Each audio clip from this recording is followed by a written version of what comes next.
¿Qué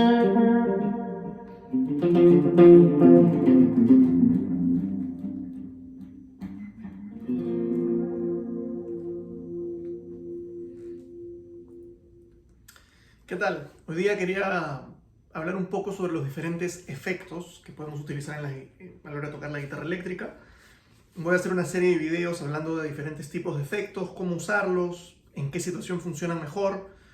Y va a ser algo informativo, pero también algo práctico, ¿no? No quiero aburrirlos un poco con mucha parte teórica, de la parte teórica del sonido, sino más bien explicar un poco qué hace cada efecto o cada tipo de efectos y adentrar un poco en la parte práctica, ¿no? En fin, ¿qué son los efectos en la guitarra? Son simplemente maneras de manipular el sonido después de producir el sonido completamente orgánico de la guitarra, ¿no? Si yo apago las cosas que tengo acá y le bajo un poco el reverb del amplificador, la guitarra suena así.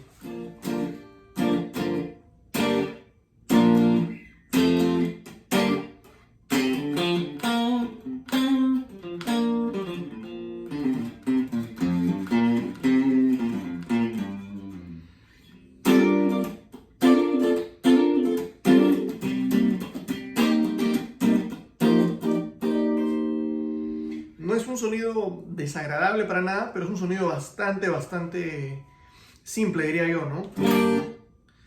Funciona en cierto tipo de contextos. Entonces, lo que hacen los efectos es alterar ese sonido inicial de la guitarra para convertirlo en un sonido, algunas veces un sonido más apropiado, algunas otras veces se busca también un sonido diferente o que sea disruptor, ¿no? Pero por lo general es buscar un sonido un poco más apropiado a lo que se está tocando.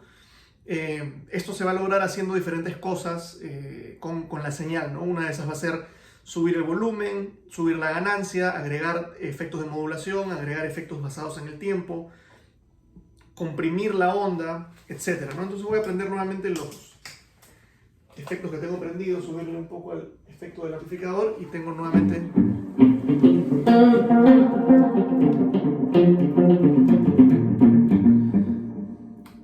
En fin, entonces es un poco una demostración de un sonido seco, sin ningún efecto, y un sonido con 4 efectos diferentes, ¿no?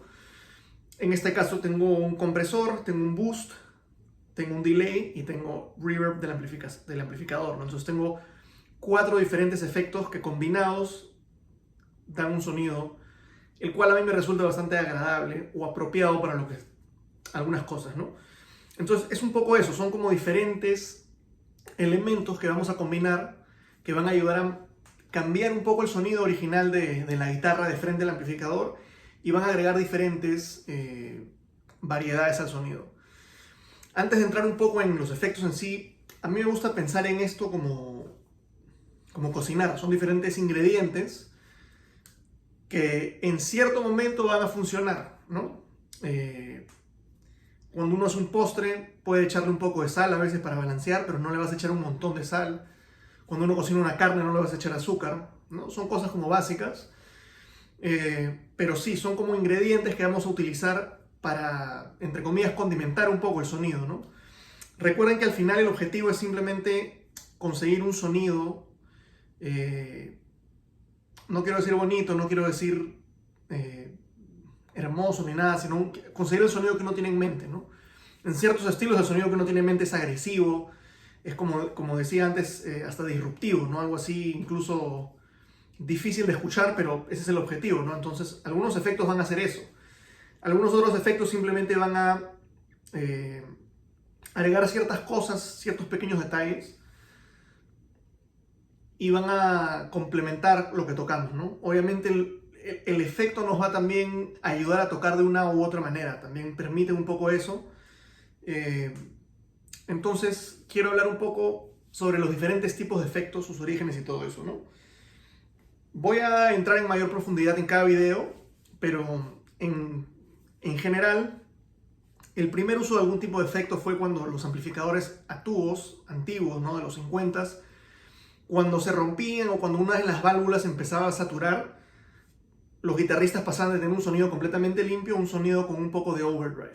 O sea, estaban empujando mucho el volumen del amplificador o se rompía un pedazo del speaker y sonaba como un poquito distorsionado, ¿no? Sonaba un poco más parecido a, no al sonido limpio de la guitarra, como el que he demostrado, sino un poco más a un sonido con algo de ganancia, como podría ser.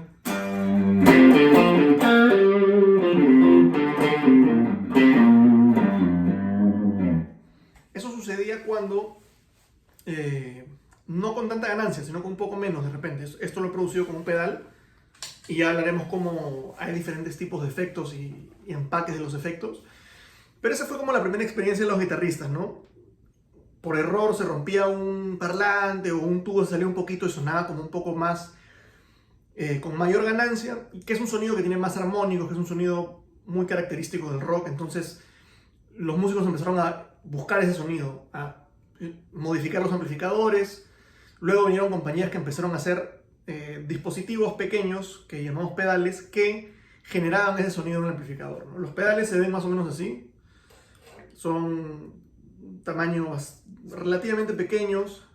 Por lo general tienen una entrada y una salida, o algunas veces tienen una entrada, un controlador de repente, una salida. Y cuando uno los aprieta o los pisa, se prenden y se apagan. Este obviamente está apagado, ¿no? Pero se prenden y se apagan. Hay pedales más pequeños, pero el concepto es el mismo, ¿no? Una entrada, una salida, se aprieta y se prende o se apaga. Una entrada para electricidad y unas perillas que lo que van a hacer es cambiar ciertos parámetros del efecto deseado, ¿no? Hay pedales más grandes también, como este Wah-Wah. El principio es el mismo, ¿no? Uno aprieta y al apretar se enciende el pedal y cuando uno lo mueve está cambiando, en este caso, las frecuencias. Si tiene más frecuencias graves o más frecuencias agudas. En fin, esos son los pedales que son los tipos de efectos más utilizados por los guitarristas. Pero también podemos tener efectos en otros tipos de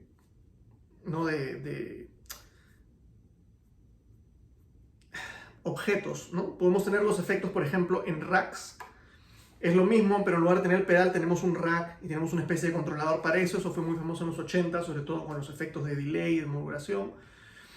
Podemos tener algunos efectos también en la computadora, ¿no? Muchas veces, hoy en día, sobre todo con lo potente que es muchos softwares de computadora para grabar, por lo general hay una serie de efectos que se obtienen de manera natural o con pedales, y la mayoría de efectos de modulación, de delay, de reverb, que son efectos de tiempo, se hacen o se editan más que nada en el software, ¿no? Pro Tools tiene, por ejemplo, delays y reverbs muy buenos, entonces es muy común grabar un sonido como esto, ¿no? De repente, esto tiene reverb, sin reverb, ¿no? Algo así.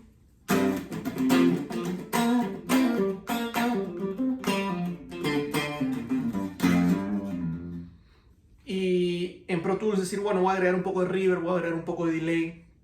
Estos son tipos de efectos de los cuales ya voy a hablar, ¿no? Hay procesadores, multiprocesadores de guitarra que tienen como todo en uno, ¿no? Son procesadores que hoy en día tienen sonidos muy, muy, muy interesantes. Logran tener sonidos muy parecidos a los de un amplificador normal. Todo en como un multiprocesador, ¿no? Una especie de pedalera, ¿no? Un dispositivo grande donde tenemos acceso a todos estos tipos de efectos y cosas. Entonces, voy a ir haciendo videos hablando de dos tipos de pedales a la vez. No quiero hablar mucho y vamos a ir discutiendo un poco su uso, cómo suenan y en qué contexto son adecuados a utilizar. Me voy a centrar más que nada en los pedales, porque los pedales son, primero que nada, es lo que yo utilizo más, por un tema de, bueno, yo crecí en una época donde se usaban un poco más los pedales. Hoy en día también hay gente que ya está usando exclusivamente procesadores. Yo tengo uno también que lo utilizo bastante, pero a mí me gusta mucho a veces tener como visualmente poder ver mis diferentes pedales, cambiar uno por otro. Tiene como una especie es como un poco más manual, por así decirlo, ¿no? Puedo sacar uno, desenchufar uno, poner otro y todo eso, ¿no? Entonces, espero que estos videos que vienen sean útiles, que les ayuden que les sean útiles. Suscríbanse, denle una manito arriba y nada, espero que disfruten esta serie de videos hablando sobre los pedales y los efectos. Eso es lo que estamos hablando en realidad.